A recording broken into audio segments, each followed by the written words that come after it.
Eu sou Ana Lopes, jornalista e exploradora. Levei choque! E nessa temporada eu vou investigar se a vida no planeta é fruto do acaso ou de uma mente inteligente que nos planejou. Deus não pode ser testado. Começa agora Origens na sua TV Novo Tempo.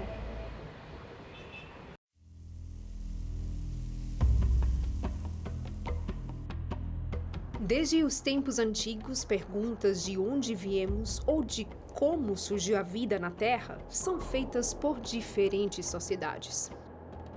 E na busca por responder às chamadas questões existenciais, diversas culturas produziram respostas através da religião sobre as nossas origens. Fundamentada por cientistas que declararam sua fé em um Deus criador, a ciência moderna rompeu completamente com a filosofia cristã e decidiu explicar o mundo ao seu próprio método, influenciada pelas pesquisas de Charles Darwin. Desde então é comum a frase ciência e religião não se misturam. Mas se isso for verdade, como ter a certeza de que a ciência exclui completamente a possibilidade de um criador? Por meio de pesquisas, percebi no passado que essa possibilidade jamais foi negada. Para Isaac Newton, Nicolau Copérnico e Galileu Galilei, o ato de fazer ciência não parecia excluir a fé em um criador. Mas será que hoje, para ser um bom cientista, é preciso abandonar qualquer tipo de crença? É isso que vamos descobrir juntos no programa de hoje. Para entender melhor esse debate sobre religião e ciência, eu fui conversar com um grande cientista, o Dr. Marcus Eberlin. E aí um dia o meu orientador nos Estados Unidos falou assim, vamos chamá-la de reação de Eberlin. E aí ficou. Doutor em Química, ele ganhou destaque no meio acadêmico ao dar o seu nome a uma reação química. A ciência, ela demora às vezes para reconhecer os seus feitos, mas quando ela reconhece que você fez alguma coisa que mereça ser chamado pelo seu nome, a gente fica contente, não é? Além disso, vou questionar a relação que se faz entre ateísmo e ciência.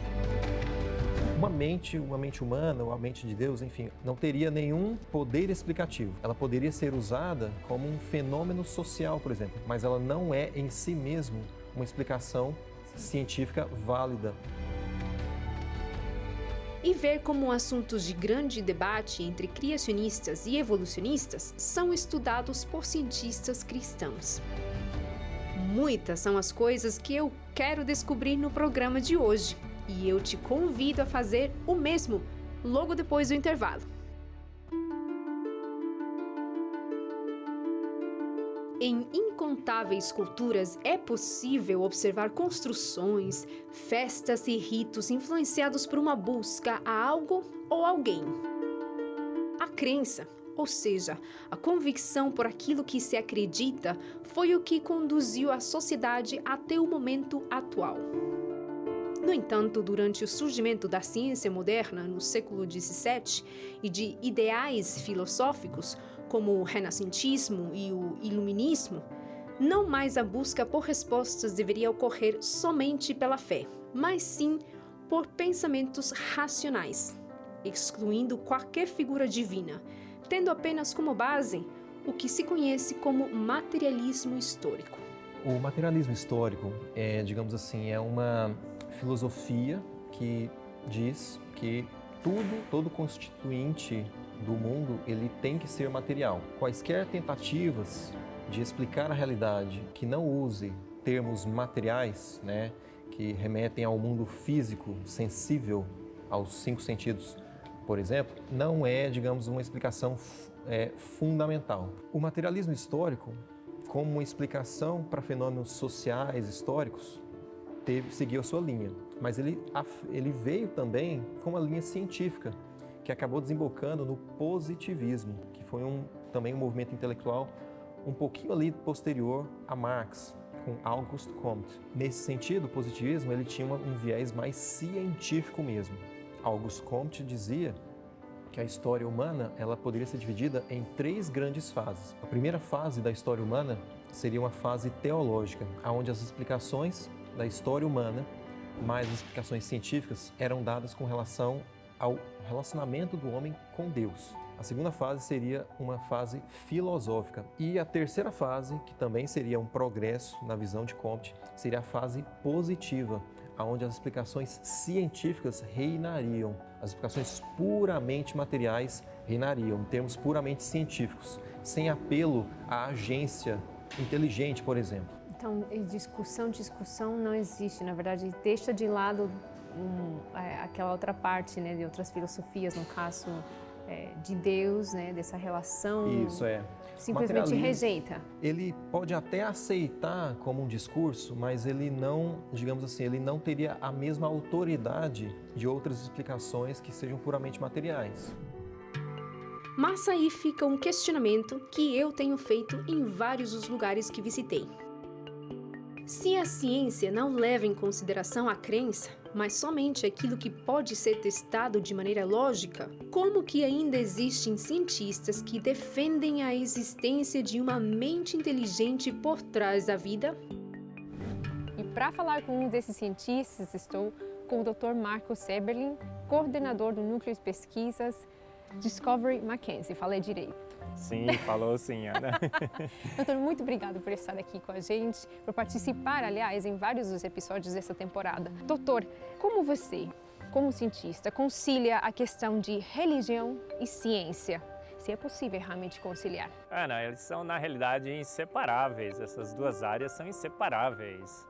A nossa percepção de como o mundo foi criado, como ele foi feito, que nós temos através da ciência, sem dúvida terá implicações fortíssimas, teológicas e filosóficas. Então são duas áreas inseparáveis. E eu concilio muito bem, porque as evidências que eu tenho a partir da química, da bioquímica da vida, do estudo através dos átomos e das moléculas, mostram claramente que um ser de extrema inteligência fez o universo e fez a vida e os fez prontos.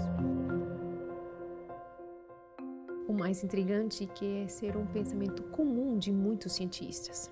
Não à toa, Galileu Galilei, o famoso astrônomo e matemático, escreveu um texto que me chama a atenção. Eu acredito que a autoridade das letras sagradas tenha tão somente o objetivo de inspirar os homens, estando acima de qualquer possibilidade da mente humana. É curiosa a história de Galileu, porque existe essa ideia de que Galileu teria sido perseguido pela Igreja Católica e tudo, mas quando você vai às fontes, você vai ver que a perseguição a Galileu não tinha motivação religiosa alguma. Era um debate científico como existe hoje. E da mesma maneira como hoje também existem grupos de poder que têm interesses fora da ciência e que reprimem cientistas, mais ou menos foi o caso de Galileu também. Quando você olha nas fontes, você vai ver que existiam cientistas cristãos em favor de Galileu, existiam cientistas contra a ideia de Galileu, existiam teólogos cristãos contra Galileu, existiam teólogos cristãos a favor de Galileu. Então, faz parte do debate científico. A gente precisa recorrer às fontes primárias, para verificar a veracidade de certos mitos que são discutidos por aí, de que existe um conflito entre ciência e religião, de que eles estão em briga, quando na verdade a história não diz isso.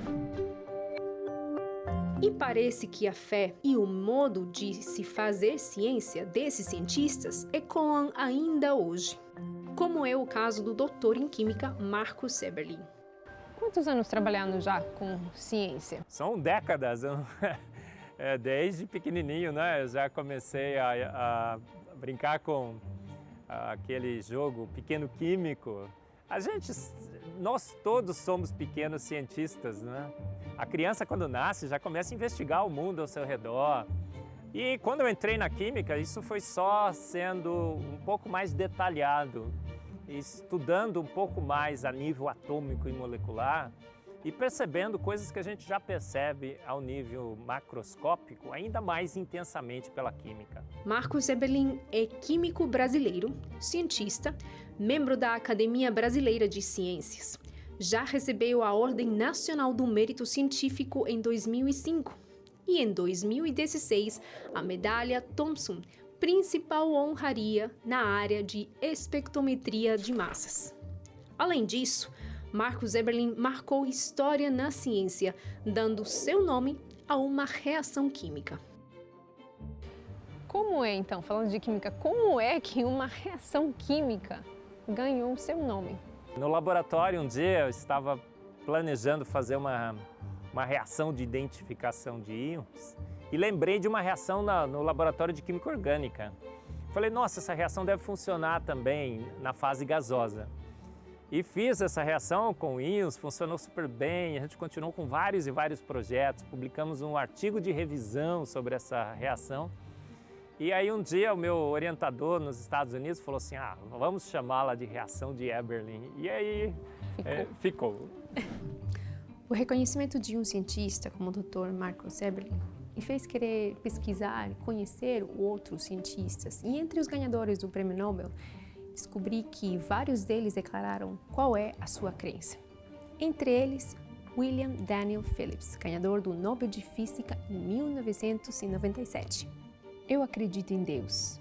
Na verdade, eu acredito em um Deus pessoal que age e interage com sua criação. Eu acredito que o aparente e excepcional ajuste fino das condições do universo para o desenvolvimento da vida sugerem que um criador inteligente é o responsável. Então, por que ainda parece ser um problema ser cientista e ser religioso? Será que o ateísmo combina melhor com a ciência? Bom, é isso que eu quero que você descubra junto comigo hoje. No próximo bloco, vamos conhecer sítios de estudos sobre dinossauros na Bolívia e nos Estados Unidos. Para mim, o estudo dos dinossauros é fascinante também, porque é como um caso de detetive. Este depósito em particular, que talvez seja um dos maiores, certamente é um dos maiores do mundo ou talvez o maior. Ver como um tema delicado da ciência é estudado por criacionistas. E a outra coisa é que os cientistas são pessoas e eles têm uma cosmovisão que pode ser cristã ou pode ser ateísta. E isso tem muita influência nas conclusões que fazem. E tentar entender de uma vez por todas o debate entre ateus e cristãos sobre fazer ciência. 90% dos ganhadores de prêmio Nobel, Ana, foram ou são homens que creem em Deus. Isso e muito mais logo depois do intervalo. Eu sou Ana Lopes, jornalista e exploradora, e estou em busca de respostas sobre nossas origens. Uma mente humana, ou a mente de Deus, enfim, a mente não teria nenhum poder explicativo. No programa de hoje, eu estou investigando a relação entre fé, ateísmo e ciência. Percepção de como o mundo foi criado, como ele foi feito, que nós temos através da ciência, sem dúvida terá implicações fortíssimas, teológicas e filosóficas. E para isso, foi preciso entender mais da história da ciência. Existe essa ideia de que Galileu teria sido perseguido pela Igreja Católica e tudo, mas a perseguição a Galileu não tinha motivação religiosa alguma. E agora? O mistério sobre a origem dos dinossauros é algo que intriga muitos cientistas e curiosos. Estudos naturalistas indicam que esses seres únicos teriam vivido na Terra há milhões e milhões de anos e teriam sido extintos por uma grande catástrofe. E se analisarmos do ponto de vista criacionista, parece quase impossível entender como esses seres existiram nessa terra sem contradizer a narrativa histórica da Bíblia. No entanto, dois dos maiores centros de estudos de fósseis de dinossauros são conduzidos por criacionistas. Para mim, o estudo dos dinossauros é fascinante também, porque é como um caso de detetive, onde, por exemplo, aqui temos as pegadas e fazemos as mesmas perguntas que um detetive faria quando tem que estudar um caso do desaparecimento de uma pessoa ou o caso de um homicídio. Raul Esperanti é paleontólogo cristão e em Torotoro, na Bolívia, investiga os maiores mistérios por trás das pegadas e fósseis de dinossauros. Além dele, nos Estados Unidos, um trabalho muito semelhante acontece. A Universidade Adventista do Sudoeste, na liderança do Dr. Art Chadwick, tem uma viagem anual para as Montanhas Rochosas, onde temos uma escavação de dinossauros e todos os anos nós escavamos quase 1000 espécimes. Nem todos são grandes ossos, temos muitos ossos pequenos também, muitos pequenos dentes e coisas do tipo. Este depósito em particular, que talvez seja um dos maiores, certamente é um dos maiores do mundo ou talvez o maior. Mas isto é algo discutível e não nos importamos muito. Mas é um depósito de fósseis muito grande e talvez tenhamos os restos de 10.000 animais aqui, cada um deles de 6 a 9 metros de comprimento. E apesar de lidarem com seres tão incríveis e envoltos de mistério, a ciência não pode ser feita a partir de crenças, mas sim de maneira objetiva. Às vezes, as nossas interpretações são excessivamente influenciadas pelas nossas crenças. Nós, os cientistas, não podemos nos livrar disso, mas devemos tentar ir para o campo e fazer as observações da forma mais objetiva possível. No passado e ainda no presente, existem pessoas que vão para o campo tentando comprovar certas coisas da Bíblia que na natureza não encontramos e que provavelmente nem seja necessário comprovar. Por exemplo, a coabitação de seres humanos com dinossauros, que supostamente deveria aparecer em lugares como estes com pegadas de dinossauros e pegadas que parecem ser de humanos, mas não são. Então, em nossa busca por respostas, devemos ser honestos. E a outra coisa é que os cientistas são pessoas e eles têm uma cosmovisão que pode ser cristã ou pode ser ateísta. E isso tem muita influência nas conclusões que fazem. Então, simplesmente aceitar o que dizem não é realista, a menos que entendamos a cosmovisão e as premissas daquilo que dizem e o que isso nos diz sobre as suas afirmações. Como que a cosmovisão de um cristão ou de um ateísta pode impactar nos estudos de um cientista? Então a gente vê os trabalhos da evolução, por exemplo, né? Alguém publica um trabalho mostrando claramente evidências de design. Olha, tem design aqui, tem design aqui. Olha essa reação, olha essa estrutura da mão humana. Inclusive um artigo foi publicado sobre isso, em que o autor no final falou assim, olha, só pode ter sido obra, a mão, né, com os dedos, só pode ter sido obra de um criador. E aí o artigo, depois que foi publicado, houve uma comoção ampla, geral e restrita na academia. Como é que ele pode dizer que foi Deus que fez? E tiraram, né? Cancelaram o artigo. E esse dilema que todo o cientista que não crê em Deus enfrenta todos os dias, você não precisa enfrentar. Você pode trabalhar com uma perspectiva muito mais positiva da ciência.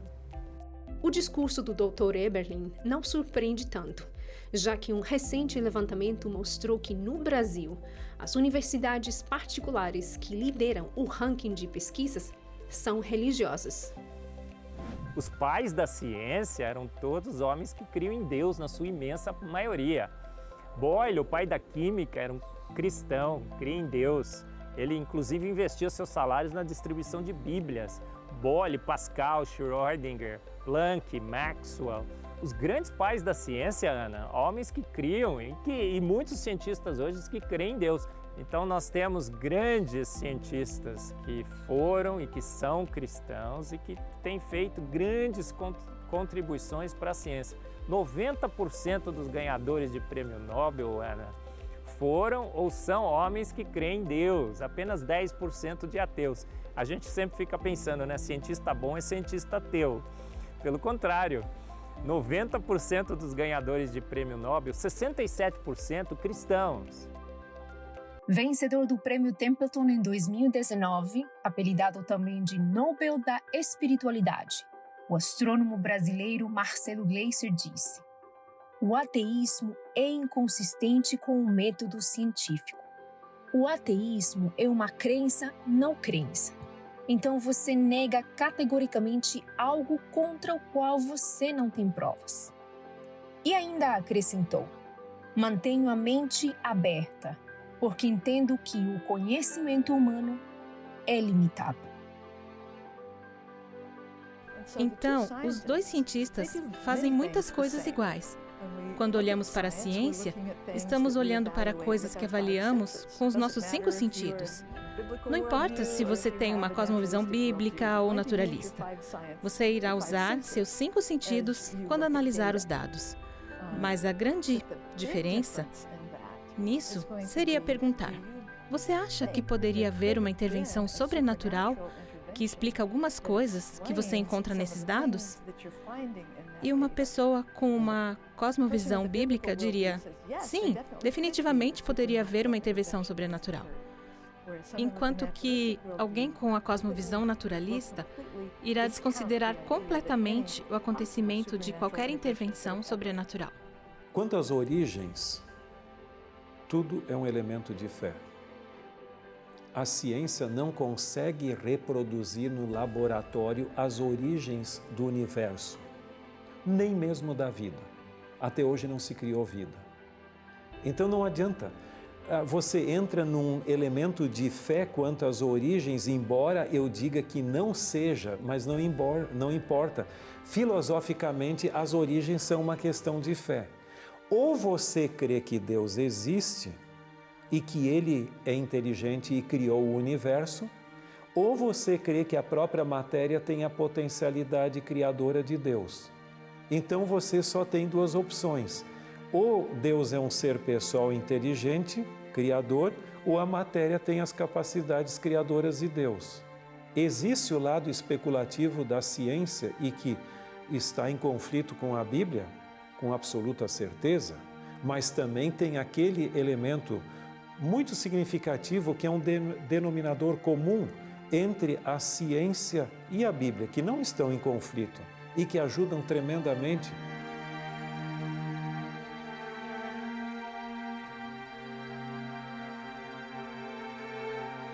Valores e crenças, seja em algo ou alguém, parecem ser características próprias dos seres humanos. Na busca por seus próprios métodos, ciência e religião nunca se separaram. Apenas encontraram nos cientistas diferenças no método de se investigar o mundo. O Criador, descrito na Bíblia, continuará sendo fruto de debate, mas também uma incógnita ou, quem sabe, uma figura a ser admirada por muitos que querem com seriedade compreender melhor as nossas origens.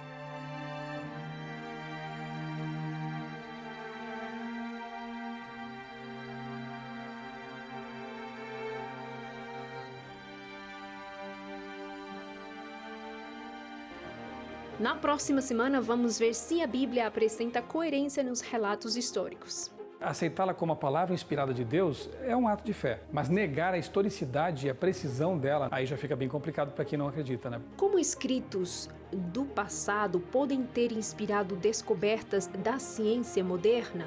Veja, isso há 3.500 anos atrás se falava em isolamento. Como eles sabiam disso?